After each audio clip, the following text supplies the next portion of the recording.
Pessoal, boa noite a todos. Um prazer estar aqui novamente com vocês, iniciando este segundo bimestre, cheio de atividades e desafios.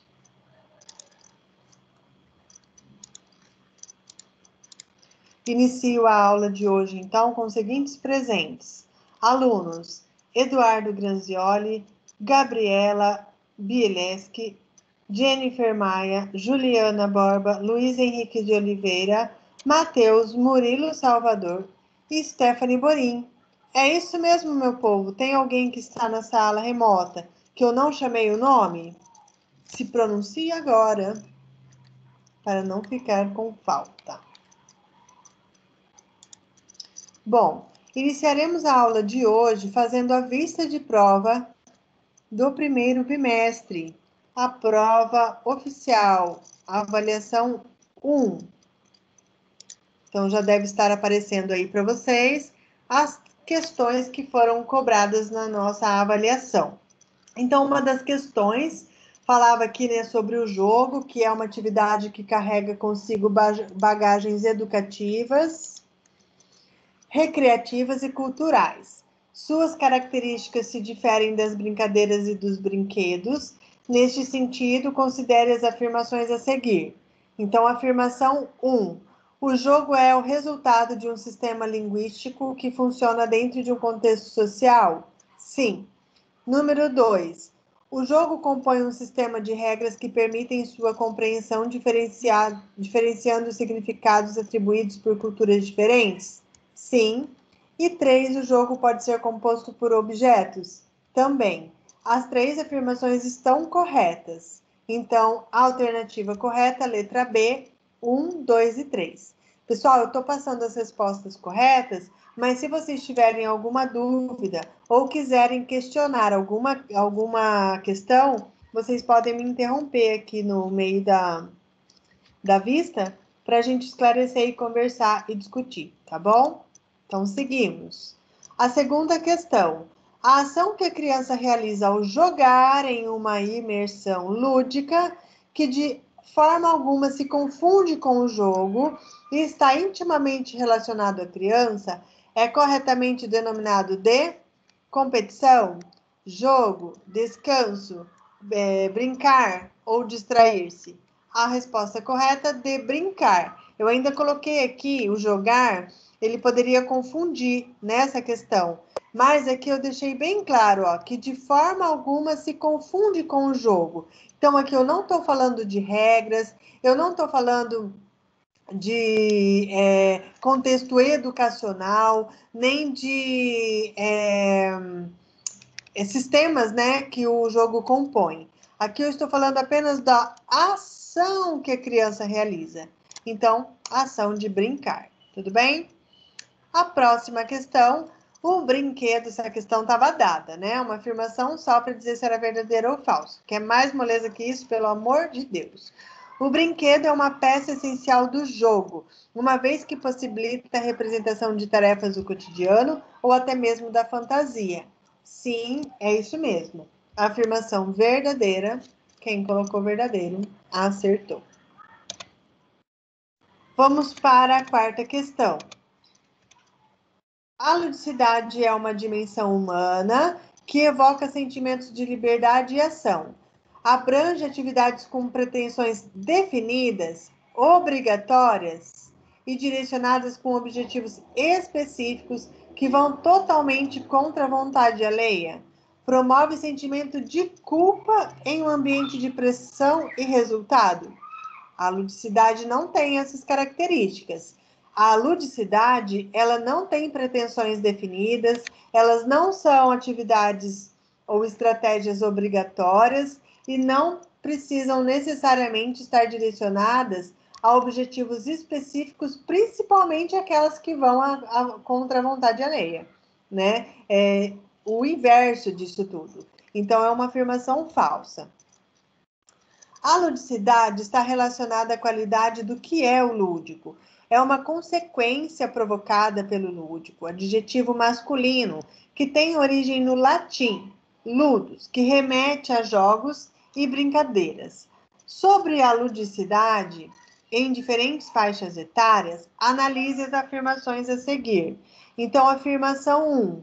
Para adolescentes, a questão lúdica não é solidificada. Eles gostam de conviver em grupo e, de preferência, sem movimento. Nesta fase, a negação dos gostos da infância. Exatamente isso. Essa afirmação está correta. Afirmação 2. Para os jovens, a questão lúdica também não é solidificada, ok? Embora estejam em uma fase de construção de identidade, gostam de conviver em grupo e serem desafiados. Também está correto. Se vocês forem revisar os slides de uma de nossas primeiras aulas em relação à ludicidade, tinham exatamente essas informações. Afirmação 3. Para os alunos, há que considerar a problemática que se instala na sociedade, para os adultos, né, não alunos, de que pessoas responsáveis não brincam. Homens valorizam mais as atividades lúdicas do que as mulheres. Exatamente. Eu apresentei essa problemática em uma de nossas aulas, dizendo que a sociedade ela vê o adulto que brinca como irresponsável. Então, essa afirmação está correta. Para a afirmação 4. Para os idosos, a acentuação de comportamentos já vividos, a vida pode ser pura diversão e ludicidade. Com essa população é muito heterogênea, uns gostam de ficar em casa e outros de viajar, dançar, etc. Então, aqui é uma questão que reafirma tudo que nós aprendemos, né? Um pouco do que nós aprendemos no primeiro bimestre. Então, nenhuma afirmação está incorreta, todas elas estão certas. Então, a alternativa A, 1, 2, 3 e 4. Sexta questão. A ludicidade deve estar presente em diferentes momentos da vida do ser humano e não somente na infância, como muitos acreditam. Sobre aspectos lúdicos, para cada faixa etária, analise as afirmações a seguir. Então, afirmações 1, 2 e 3. A1. Para bebês de 4 a 6 meses, brincadeiras de esconder tampando os olhos, ou simplesmente o ato de cair um objeto. O prazer está nas questões corporais, físicas e sensoriais. Afirmação correta. A número 2. Para crianças de 3 a 6 anos, as atividades que estejam presente o movimento, pois são inquietas e a atenção está relacionada à idade. Fase que... tá escrito errado aqui. Que começam a conviver... Fase em que, né? Tá invertido aqui o em. Que começam a conviver com os demais. Exatamente. Afirmação correta. E a 3. Para crianças de 7 a 10 anos, atividades em que estejam presentes no movimento, principalmente quando estão em companhia de um amigo, e nessa faixa etária a interação de um adulto eleva o nível de prazer da criança. Então, também todas as afirmações estão corretas. Penúltima questão, para Calóis, o jogo opõe-se ao trabalho, tal como o tempo perdido se opõe ao tempo bem entregue. Aqui se relacionava a um artigo que nós estudamos juntos em uma de nossas aulas, né? Então, considerando as características do jogo como elemento de ludicidade para este autor, assinale a alternativa correta. Então, é para este autor, né? A referência era o artigo que nós estudamos. Então, escolha uma alternativa correta. O jogo pode ser encarado como atividade perigosa, pois possui a função de interiorizar certas regras? Não. O jogo pode ser encarado como uma atividade livre. Olha aqui os aspectos da ludicidade. Ó. Atividade livre, delimitada, incerta, improdutiva e regulamentada ou fictícia. Então, essa é a resposta correta. Somente a classificação do jogo Agon são jogos em que o participante atua passivamente, não fazendo... Não, está incorreto. O jogo pode ser encarado como uma atividade que tem um fim em si mesmo? Não. Aqui está se tratando de recreação. O jogo pode ser encarado essencialmente como uma atividade marginalizada, repressora, real, desregulamentada? Também não. Então, a única afirmativa correta aqui é a letra B. E a última questão, meus senhores, é muito importante que em uma aula de educação física estejam presentes alguns princípios que irão caracterizar suas estratégias educativas em uma aula de caráter lúdico. Então, considerando os princípios a seguir, vocês tinham que escolher quais estavam corretas. O professor deverá, dentro das normas sociais, desenvolver a afetividade com seus alunos, respeitando-os e estabelecendo sua autoridade? Sim, está correto. A2. É necessário que o professor menospreze a opinião ou situação que o aluno apresente ao mesmo?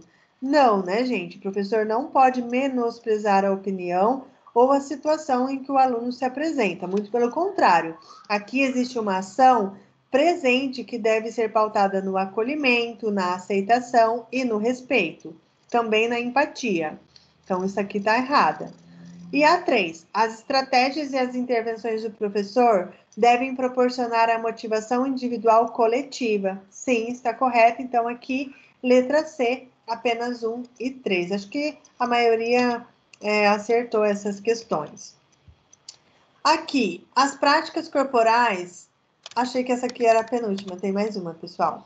As práticas corporais são um conjunto de manifestações culturais de caráter lúdico que foram apropriadas pela educação física, tanto como conteúdo como estratégia de aprendizagem. Vocês apresentaram um trabalho relacionado às práticas corporais, essa não podia errar.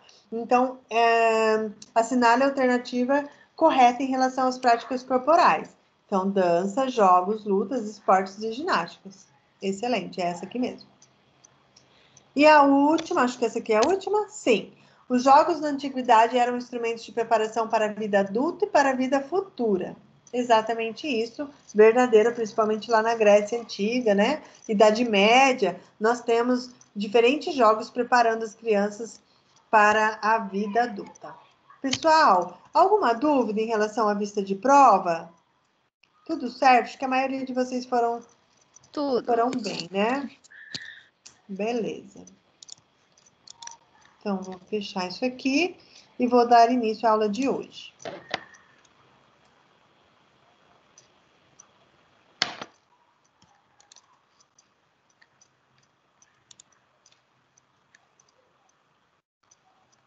Pessoal, como que vocês estão de atividades? Atolados ou tá tranquilo?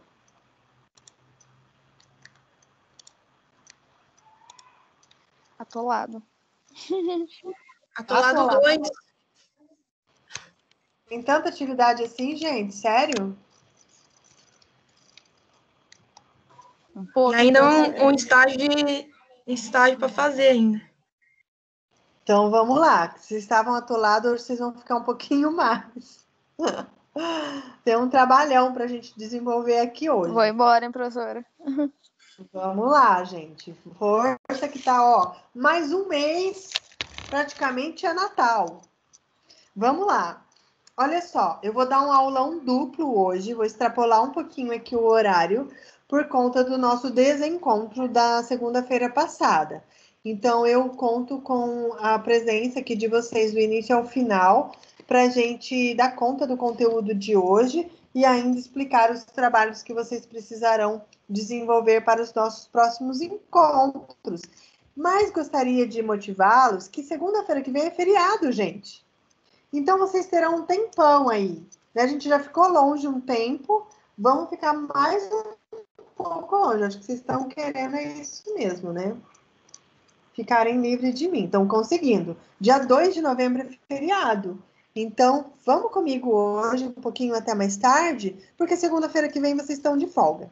Tudo bem, pessoal? Posso contar com vocês? Pode. Aqui está aparecendo para mim que a minha rede está com má qualidade. Vocês estão me ouvindo bem?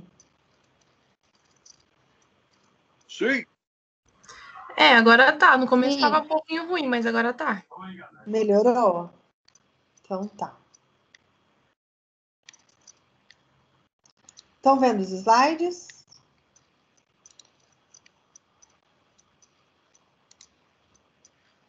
Sim, apareceu aqui.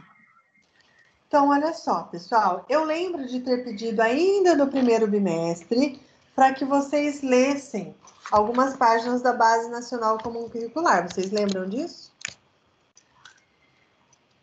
Dá para ver? Não, tá com desfoque, né? Peraí.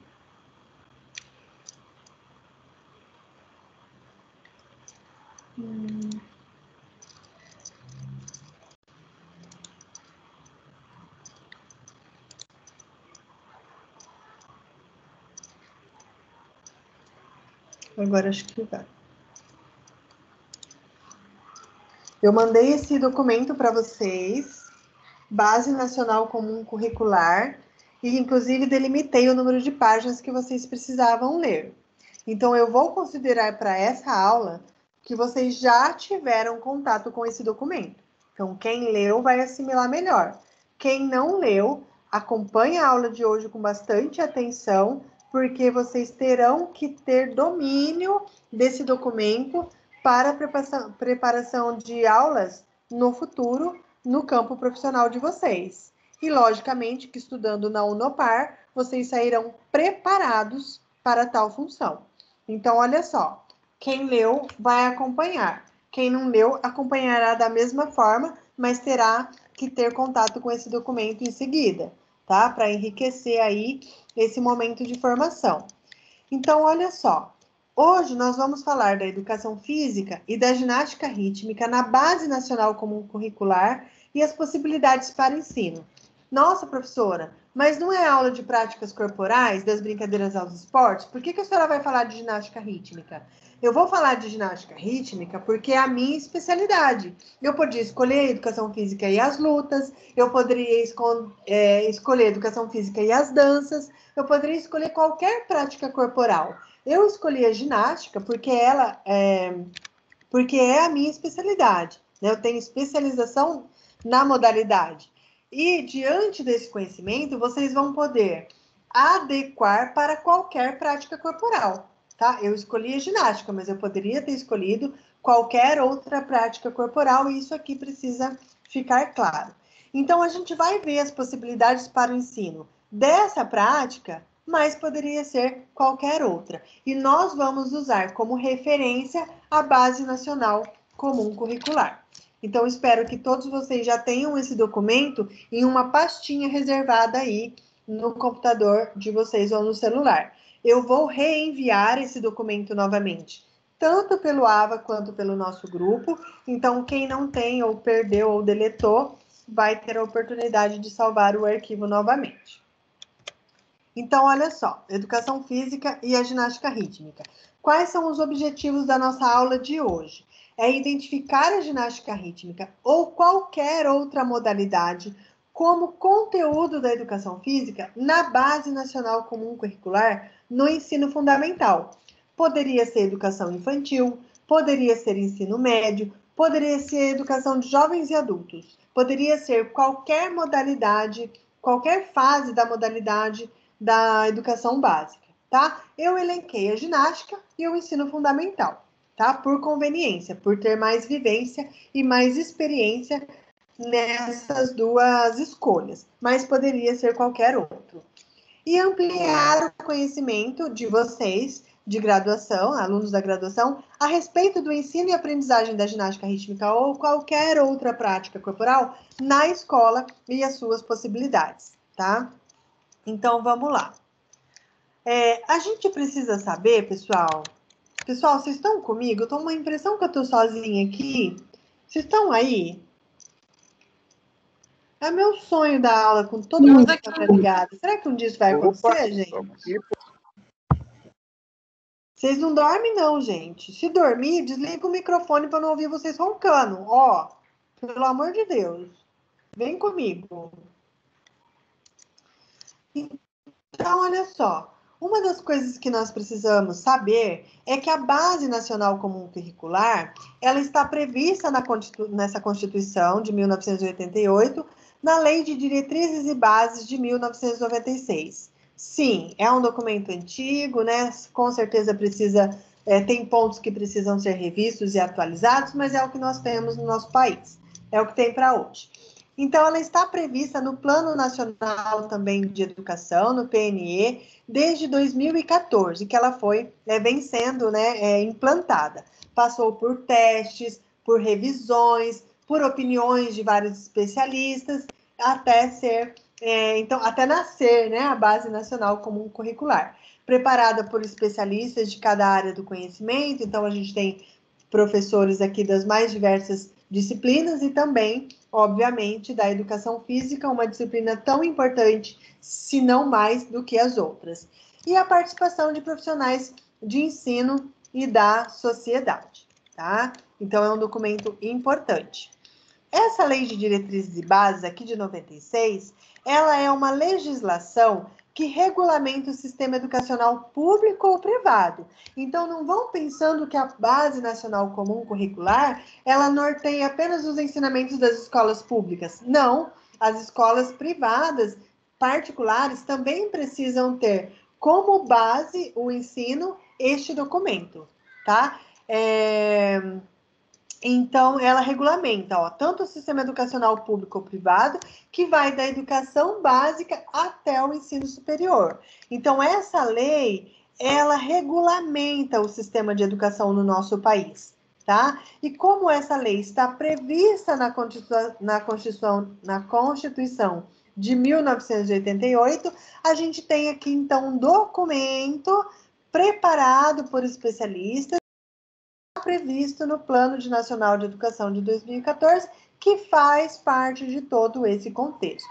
Tudo bem, pessoal? Então, aqui é só para que vocês saibam a importância que tem esse documento na realidade escolar e na prática, nas ações profissionais de um professor a campo quando está na educação básica. Então, vamos lá. Como já dito anteriormente, a Base Nacional Comum Curricular é uma referência nacional, então ela é válida por todo o território brasileiro. Desde o Acre até lá ao Rio Grande do Sul, é necessário usar a Base Nacional Comum Curricular, tanto para escolas públicas como para escolas particulares. Deixa eu só fechar minha janela aqui, porque a criançada esqueceu que tem pandemia nesse condomínio, e estão todos brincando lá embaixo, e o barulho está me atrapalhando. Só um minutinho que eu vou fechar a janela aqui.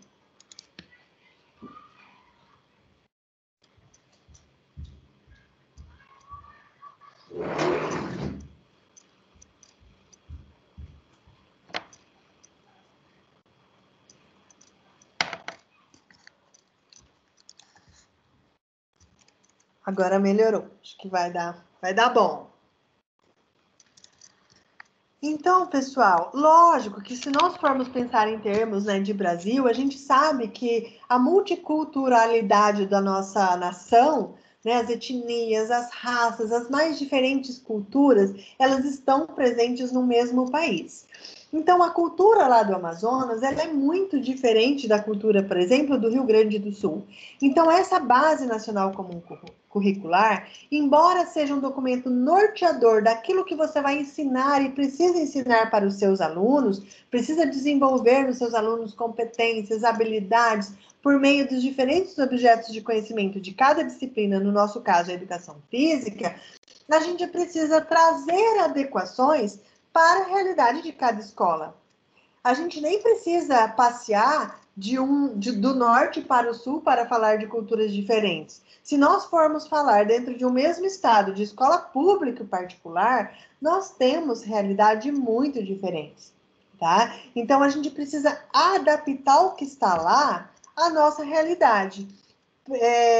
Promovendo e propiciando também aos alunos, pessoal, a oportunidade não de ficar apenas dentro daquele quadrado, mas também de conhecer novos costumes, novas culturas e ter contato, né, com diferentes atividades que vão propiciar aí expressões por meio da linguagem corporal, das danças, das lutas, das ginásticas, dos esportes, dos jogos e das brincadeiras. Tá? Então, nós vamos utilizar as práticas corporais para, então, beneficiar o nosso aluno para que conheça, sim, a sua realidade, queira transformá-la e ter o melhor dela, assim como também conhecer outras realidades, outras culturas. Tá? Então, a Base Nacional Comum Curricular, ela faz parte, né, do documento pedagógico de uma escola e ela norteia a construção de currículos e propostas pedagógicas para cada realidade escolar. Tudo bem? Pessoal, tudo certo até aqui?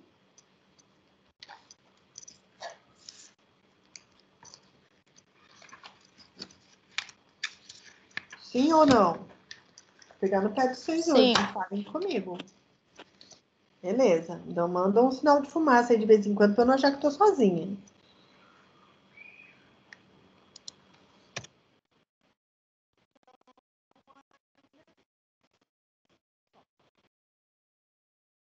Quando a gente fala de nacional curricular, a gente é uma apresentação dos conteúdos que a gente vai ministrar para os nossos alunos. Então, por exemplo, o que eu vou ensinar na educação infantil como professora de educação física?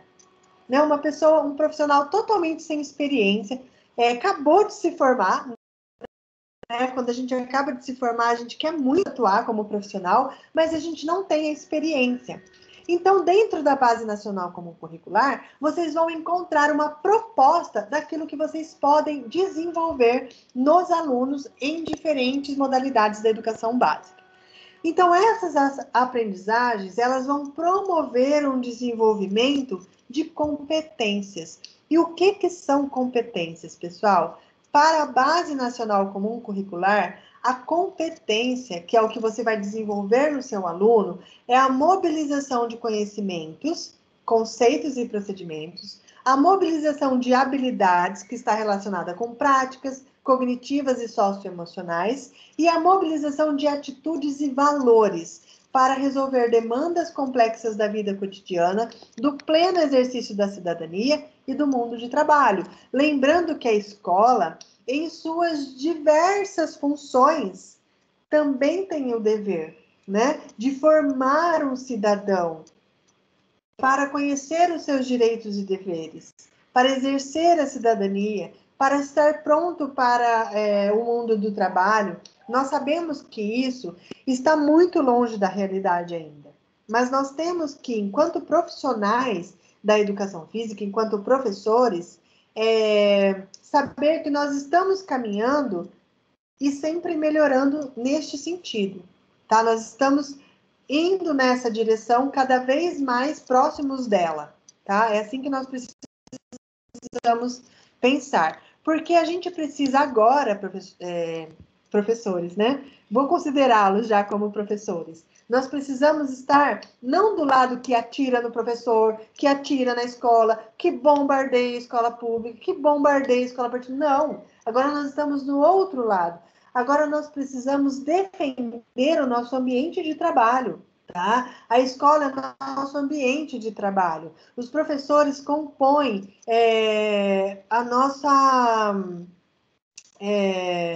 o nosso social, o nosso entorno, nossas amizades, as nossas relações sociais e de trabalho.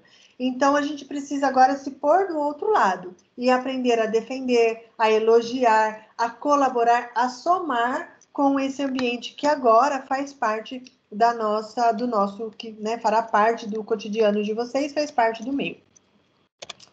Então, olha só, além de todas essas questões, né, do desenvolvimento dessas competências, a Base Nacional Comum Curricular tem um compromisso com a educação integral. E a educação integral é exatamente isso que nós estávamos falando. Não é só ensinar o vôlei, não é só ensinar o futsal, não é só ensinar a ginástica. A gente precisa ensinar a ginástica para todos. A gente precisa ensinar a gostar da ginástica. A gente precisa ensinar por meio da ginástica como estratégia.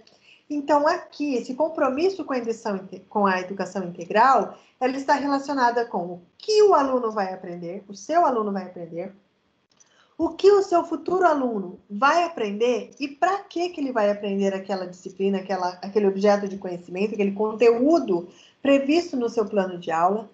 Como é que você vai ensinar esse conteúdo? Quais são as estratégias, as metodologias que você, professor, vai inserir no seu plano de aula para que, de fato, esse aprendizado e o para que aprender, de fato, aconteça? Vai utilizar de rede de aprendizagens colaborativas, então vocês vão aprender com o tempo que tanto a instituição privada quanto a instituição pública, ela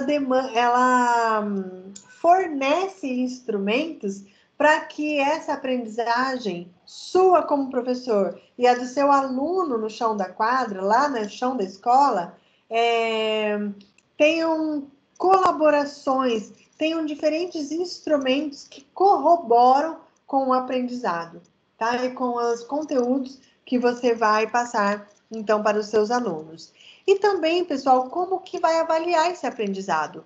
E aqui eu chamo a atenção da educação física, porque a educação física, antigamente, tinha a mania de, por exemplo, ensinar vôlei. Estou ensinando as regras do vôlei. Mas eu não avalio se o aluno aprendeu as regras do vôlei. Eu avalio se ele participou, se ele se ele teve empatia com um amigo, se ele respeitou o professor. Poxa, gente, isso é importante? Isso faz parte da educação integral? Claro que faz. Mas se no meu plano de aula está escrito que o meu objetivo é que os meus alunos aprendam as regras, o que eu preciso avaliar? Se os meus alunos aprenderam as regras. Esse é o objetivo principal. Claro que os assuntos transversais de respeito, de empatia, de participação são extremamente importantes e precisam estar presentes. E a gente vai ver que a base, ela contempla algumas dimensões que vão falar exatamente dessas questões.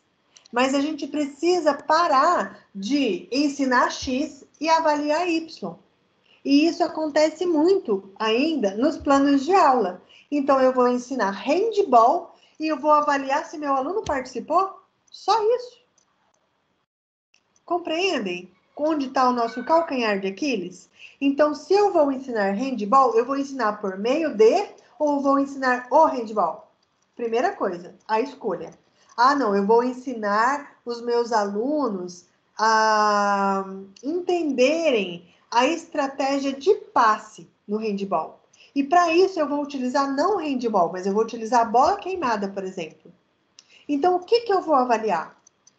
Se eles entenderam os fundamentos de passe do handball por meio da bola queimada. Eu não vou avaliar somente se eles participaram, se eles foram respeitosos com os adversários, se eles respeitaram o professor. Eu, de forma alguma, pessoal, estou dizendo que isso não é importante. Elas precisam necessariamente estar presentes numa aula de educação física. Mas não é só isso, tá? O conteúdo precisa ser avaliado. E é aqui